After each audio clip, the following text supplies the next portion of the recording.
Bienvenidos a La Silla Vacía, soy Daniel Pacheco, editor general. Un saludo a todos los que nos ven por televisión en el Canal 1 y a los que nos siguen por el YouTube de La Silla Vacía. Hoy hablamos del caso Aguas Vivas, el único en el que está imputado directamente el exalcalde de Medellín y precandidato presidencial Daniel Quintero. ¿Cuál es su real responsabilidad?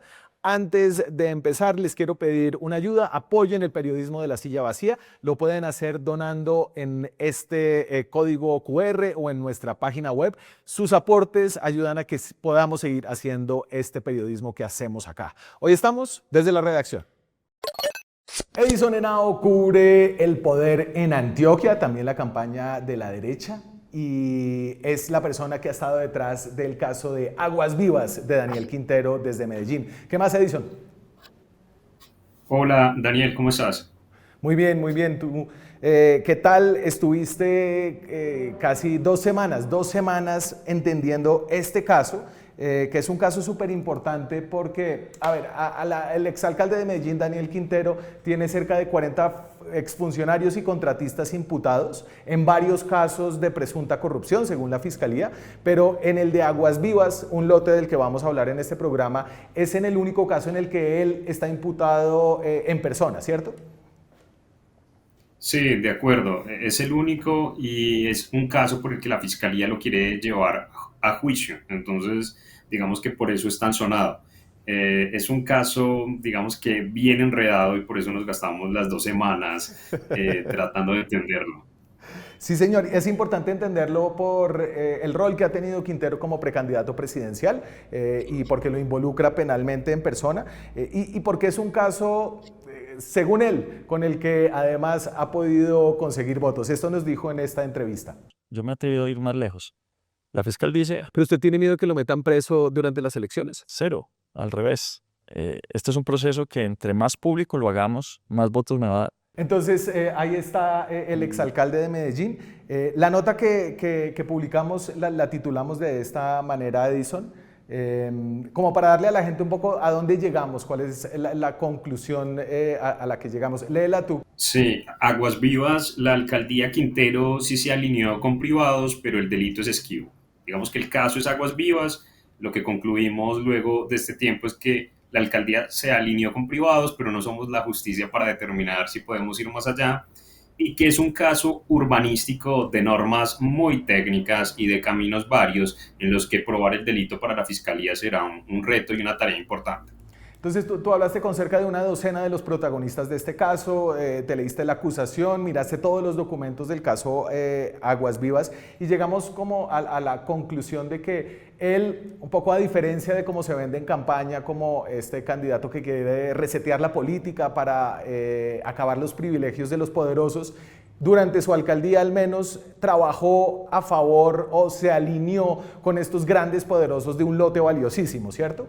Sí, digamos que él y parte de su gabinete, ¿no? Porque cerca de 10 funcionarios están también imputados por la fiscalía en este proceso que el órgano investigador maneja esto como un entramado en el que hubo coordinación para favorecer a un privado, pero me parece importante que encuadremos un poco el caso. No sé si damos puntadas sobre eso para ir tocando cada uno de los supuestos delitos. Entonces, este es un lote enorme, como de 25 manzanas. Aquí pongo la foto en una zona premium de Medellín, en el barrio El Poblado, donde alrededor se han construido como grandes proyectos residenciales de 15 pisos de estrato 6. Pero este lote en 2014 el POT del entonces alcalde Aníbal Gaviria declaró al predio Aguas Vivas y a algunos que están alrededor como predios que no se podían urbanizar. De acuerdo. Esa zona es como un parche de bosque muy inusual, donde hoy hay edificios estrato 6 residenciales y demás, pero sobre esa zona cayeron unas limitaciones bien importantes por la escasez de espacio público que hay en la ciudad. Entonces, paralelo a la emisión del plan de ordenamiento territorial, unos privados compraron ese lote, lo compraron en un precio de la época de 1.600 millones de pesos, pero luego no podían construir mucho. Una cosa importante es que pese a esas limitaciones, el plan de ordenamiento territorial también creó unos estímulos para las personas que tenían este tipo de predios, y es que se podían hacer unas sesiones anticipadas por el pago de obligaciones urbanísticas, que un poco el modelo funciona en la ciudad de esta forma. Entonces, yo soy un constructor, voy a levantar un edificio, pero debo destinar un espacio de mi proyecto o un margen de mi proyecto para espacio público. Si no lo quiero hacer así, debo pagar un dinero ante el distrito como una especie de impuesto para compensar esas obras que estoy haciendo. Y un tercer momento es que puedo pagar ese espacio público en otros lotes, que no son necesariamente donde construyo mi proyecto. Funciona un poco como un negocio de equivalencias. Entonces, ¿qué ocurre? Estas personas, al tener este espacio en un lugar que la ciudad proyectó como un posible parque en el que no se podía construir, entonces ven la posibilidad un poco de desencartarse del predio o de hacer un buen negocio a través de esa metodología. Claro, y entonces aquí este modelo de obligaciones urbanísticas es clave para entender el entramado de Aguas Vivas. Yo lo logré entender con tu artículo y entonces es básicamente que todos los grandes desarrolladores tienen que ceder algún pedazo de su predio para hacer espacio público y si no lo quieren ceder y lo quieren construir todo, tienen que pagar un impuesto de espacio público. Ese impuesto de espacio público lo puede aportar, digamos, Aguas Vivas, ya que es un lote que está determinado como para esa finalidad en el cual no se puede construir. Y entonces los dueños de Aguas Vivas avanzan como en la manera de viabilizar su lote de 25 manzanas como un parque y le dicen a la alcaldía de ese entonces, Federico Gutiérrez, miren, yo les entrego mi lote, y ustedes me permiten, yo les entrego la propiedad de Aguas Vivas y ustedes me permiten a mí cobrarle a esos privados que necesitan como comprar impuesto de espacio público, venderles pedazos de Aguas Vivas y del espacio público que ese lote va a proveer a la ciudad. De acuerdo, eso es justo lo que ocurrió. Así rápido, entonces son tres los privados que hacen esa propuesta, IDC Inversiones, Técnicas Constructivas y un tercero que se llama Juan Manuel Villegas. Antes de que ellos tuvieran la potestad sobre el lote, cuando arranca todo este proceso en 2017, el exgobernador Luis Pérez también tuvo participación de Aguas Vivas y además tiene allí un terreno vecino que se denomina la finca Las Brisas. Él es clave para este proceso, pero más adelante. Claro, Entonces estas personas le piden... Edison, y ahí solamente Sí, me meto, es clave porque Luis Pérez, que fue gobernador de Antioquia, alcalde de Medellín, quien es considerado como en la política como un político clientelista con unas prácticas que le han generado investigaciones, es aliado de Daniel Quintero, ¿no? Y eso es importante como tenerlo ahí presente en la medida en que se desarrolla esta trama de Aguas Vivas. sí, es un paréntesis importante.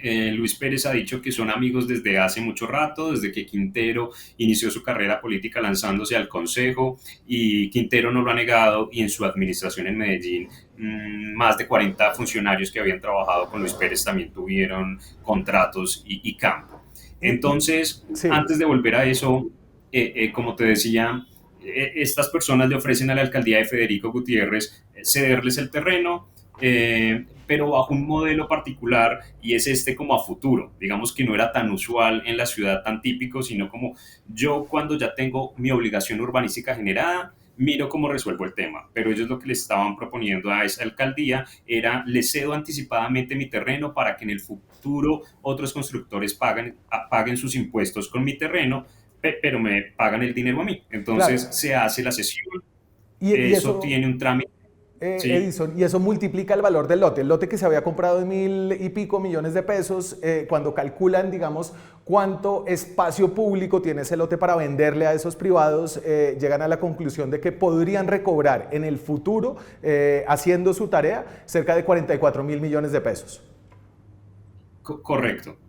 Digamos que no hay un documento específico que determine ese valor, pero en medio de la negociación que se hace con la alcaldía, se hace una evaluación por metro cuadrado. Y ahí se determina cuántos metros cuadrados tiene el predio, que es mixto. Esa es otra parte clave. Tiene un sector urbano y otro rural, porque queda en toda la frontera, ahí en el sector del poblado, y se hace la multiplicación por esos 147.000 metros cuadrados que tiene el predio. Y da eso. Entonces ahí es donde nosotros consideramos esto iba a ser un negocio rentable, y por eso sí había unos empresarios visionarios que no le tuvieron miedo al plan de ordenamiento territorial para comprar predios como estos. Claro, pues uno ahí como con la cercanía de Luis Pérez sabe, bueno, aquí hay alguien que conoce como los negocios de suelo de la ciudad.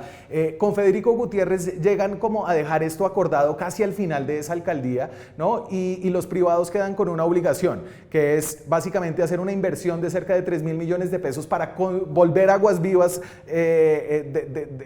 convertirlo de un potrero con algún bosque en un parque público, ¿cierto? Y tenían que hacer esas inversiones para luego empezar a vender el espacio público a los otros privados que lo necesitaban comprar. Y ahí quedó Fico. No, entendió muy bien la nota. Eso fue lo que ocurrió. Y sí, porque un poco lo que planteaba el modelo es que me puedes entregar espacio público, no un lote sin construir y que un poco lo pudiera disfrutar la ciudad. Entonces, Claro. el 27 de diciembre se aterriza el negocio. A estas personas les aprueban los diseños de ese parque previamente y se firma en notaría, una escritura como cuando uno va a sentar el negocio de una propiedad, y ellos quedan con el compromiso en esa escritura de entregar el parque en un plazo máximo de 6 meses que tenía esa inversión que tú manifestabas. Edison, llega Daniel Quintero. ¿Y qué pasa con este acuerdo que se había hecho durante cerca de 2 años con la alcaldía de Federico Gutiérrez? Que comienza a desbaratarse. En febrero de 2020, 2 meses después de haber llegado Daniel Quintero a la alcaldía, estos 3 privados comienzan a hacer solicitudes y a decir que por favor no les obliguen a construir el parque que debían construir, que ellos sentían que no estaban en condiciones para hacerlo, que les dieran la posibilidad de esperar un año más para ver si podían vender las partes de su predio a través de estos impuestos, que porque sentían que ya el mercado no estaba tan interesado, entonces se sentían un poco desilusionados y estaban haciendo una radiografía posteriori de cómo estaba ese mercado de tierras por fuera, y también alcanzaron a proponer que les dejaran construir una parte del lote y que les recibieran otra parte.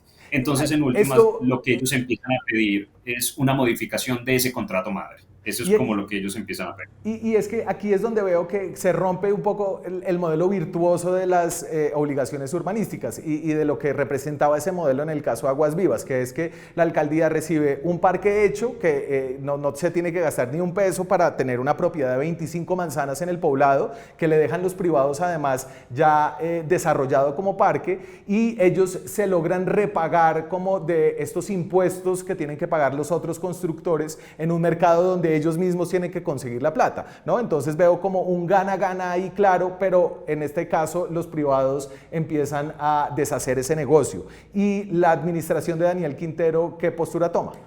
Dos posiciones. En principio, unos funcionarios técnicos dijeron, esto no se puede, el contrato que se firmó es muy claro, pero luego extrañamente cambiaron de opinión. Empezaron a hacer consultas y se montaron en seguir la tesis de los privados.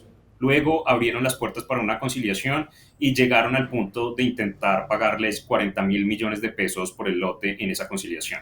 Y entonces ahí por este cambio de opinión dentro de la alcaldía es que la fiscalía termina imputando a varios de los funcionarios de Quintero de un delito que se llama interés indebido en favor de particulares. Entonces aquí hay un poco de gente, secretario de gestión y control, yo no sé, Medellín tiene una cantidad de secretarías, pero están todas estas personas, ahí no está Quintero. ¿Ahí qué dice la fiscalía que esta gente hizo mal? Sí, digamos que son estos funcionarios que estamos viendo en pantalla, que comienzan desde el primero que dio un concepto en contra de cambiar el contrato hasta que lo cambió, hasta los que participaron en esa conciliación. Entonces lo que dice aquí la fiscalía es que estos 8 funcionarios impulsaron y aprobaron la modificación de ese contrato madre y que trataron de pagarles a estos privados los 40.000 millones de pesos en vez de llamar a que se cumpliera la cláusula que había establecida en el contrato de Federico Gutiérrez. Ok, y cuando se supo esto, aquí como que el caso sale a la luz pública y una cantidad de gente, la veeduría,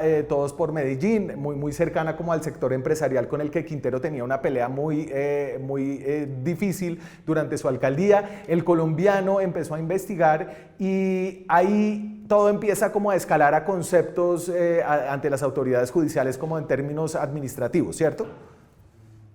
Sí, correcto. Digamos que el caso se sale de la alpujarra, la opinión paisa se entera de este intento de negociación y un poco entonces allí la tesis es, están tratando de favorecer a unos privados y no el interés público de la ciudad, no están cerrando filas para proteger los intereses del distrito. Y entonces este caso va al Tribunal Administrativo de Antioquia, la fórmula de conciliación, el tribunal la niega y para reforzar esa tesis de la fiscalía, una funcionaria apela a esa decisión para tratar de cerrar la conciliación. Luego va al Consejo de Estado y el Consejo de Estado la niega nuevamente. Entonces este es como el primer paquete que señala la Fiscalía. Claro. Y ya el momento que continúa en esta novela es la terminación de ese contrato. Y entonces ahí hay otro problema. Entonces las autoridades no dejan que les paguen el lote a los privados sin haber desarrollado su parque, que era como rompiendo el modelo de obligaciones urbanísticas. Entonces lo que hace la alcaldía de Daniel Quintero es, listo, entonces cerremos este negocio y cada uno se va por su lado y no pasó nada aquí. Pero eso no lo podían hacer porque ese contrato inicial tenía unas cláusulas que obligaban a ese privado a hacer unas cosas, ¿no? El parque básicamente, y si no lo hacía, lo sancionaban. De acuerdo. Y entonces justo eso fue lo que ocurrió. No lo sancionaron y tomaron una vía distinta. Ahí entra en escena un funcionario de Daniel Quintero que se llama Fabio García y el mismo Daniel Quintero. ¿Cómo? Porque terminaron el contrato. Entonces allí la fiscalía habla de peculado por apropiación. Lo que dice prácticamente es que estas personas o este funcionario se apropia de un bien que ya era del distrito para devolvérselos a esos privados. Y Claro. allí la tesis que ellos manifiestan es que el contrato de FICO 1 era nulo. Entonces, al funcionario por firmar esta devolución y a Quintero en este tramo por omisión, como por no haber estado al tanto de las funciones que delegó en su funcionario. Listo, pero ahí no para el tema de Aguas Vivas. Hacia el final de la alcaldía de Quintero, entonces hay un cambio del POT, cuando ya finalmente el negocio no se puede hacer con estos privados, y en ese cambio del POT, que está atado a un proyecto de Quintero grande que se llama el Valle del Software, hay unas modificaciones a la regulación que le solucionan el problema inicial que tenía Aguas Vivas, y es que no se podían desarrollar grandes proyectos ahí adentro. Sí, digamos que esa es la reglamentación del programa del Valle del Software y ahí se presentan tres artículos que cambiaban los límites de construcción en la zona. Entonces, en la zona rural se amplió la construcción a un 50%, a 2 pisos, que en un terreno tan grande en construcción horizontal es muchísimo, y en la zona urbana a 15 pisos. Eso no estaba en el POT y justo por eso es que la fiscalía dice que Quintero, que sí firma este decreto, es como un poco la prueba reina para la fiscalía, y uno de sus secretarios cometieron prevaricato. Listo. Entonces ahí están esos dos delitos que le imputan a Quintero. La defensa de Quintero, a ver, aquí hay solo actuaciones administrativas, nadie puede probar, no hay grabaciones, no hay chats, no hay videos de cámaras escondidas como donde alguien de la alcaldía se pueda relacionar con los dueños de este lote como para decir, hey, los estaban beneficiando intencionalmente, ¿cierto? Son todos como una cantidad de papeles, y Quintero dice que en todo ese papel de las decisiones administrativas hay una fiscal que no le da imparcialidad al caso. Esto nos dijo en la entrevista. Digamos, la verdad o un hecho irrefutable es que la fiscal del periodo de Barbosa, que imputó a la mayoría de estos secretarios y otros, hoy trabaja en el despacho de FICO. Sí. La Barbosa, pero trabaja con FICO. Pues sí, estamos hablando de la mayor estrategia criminal para tratar de sacarnos del juego a la presidencia. Listo. Ahí hay un ruido grande y él tiene razón en parte, ¿cierto?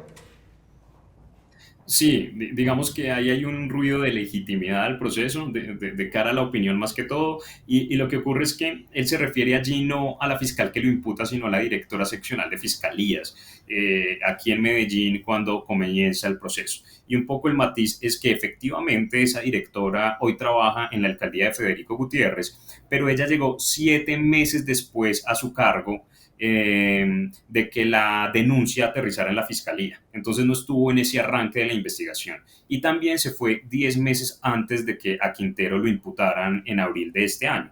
Entonces ella está en un lapso, pero no en todo el proceso. Claro, y ahí Quintero pues es inexacto al decir que es la fiscal de su caso cuando es la directora de la seccional y no la fiscal que lleva el caso, que supuestamente en Colombia los fiscales tienen autonomía. Hay otro argumento grande que él trae y que repite mucho, es el siguiente. Pero la mayoría de los Enredados. de los políticos en este país los acusan de firmar contratos. A mí es de terminar un contrato. Pero además, una hojita más adelante, el escrito de acusación dice que sí había que terminarlo. Entonces, si yo fuera la fiscal general, le estaría preguntando a la fiscal que me explique eso. Y le preguntaría otra cosa. La fiscal de Medellín dice que hubo 3 licencias que se emitieron con decreto que supuestamente yo usé para cambiar el POT. Que las muestre. Entonces ahí hay dos argumentos, el de la terminación del contrato, si quieres ese te lo resuelvo yo. Esa es solo parte de la imputación, ¿no? Además de eso, a él también lo tienen imputado por cambiar las reglas que valorizaban este lote, pero no sé si te quieres centrar en como la última parte de esa defensa. Sí, que ambos argumentos son simplificaciones. La primera, muy rápido, es que un poco como, aunque no es la tesis específica contra él, no es por terminar un contrato, sino por por terminarlo y no sancionar a los privados. Y el segundo momento sí es importante porque en la acusación sobre que él cambió el POT, la fiscalía amarra ese supuesto delito con la emisión de 3 licencias en favor de Luis Pérez, el exgobernador, en su finca vecina. Y esas licencias en ningún lado invocan el decreto que Quintero firmó. Las revisamos, inclusive hay debate entre curadores respecto a que sí deberían ser explícitas en ese texto, y ahí él entonces se lleva un punto. Pero Luis Pérez, cuando Federico cambia ese decreto y tumba el decreto que permitía ese cambio, demanda porque le cambiaron las condiciones e invoca precisamente el decreto que Quintero firmó, ¿no? Más o menos Luis Pérez, que además había estado involucrado abiertamente en el desarrollo del Valle del Software, viene a reclamar que le quitaron los beneficios que Quintero dice que no le dio.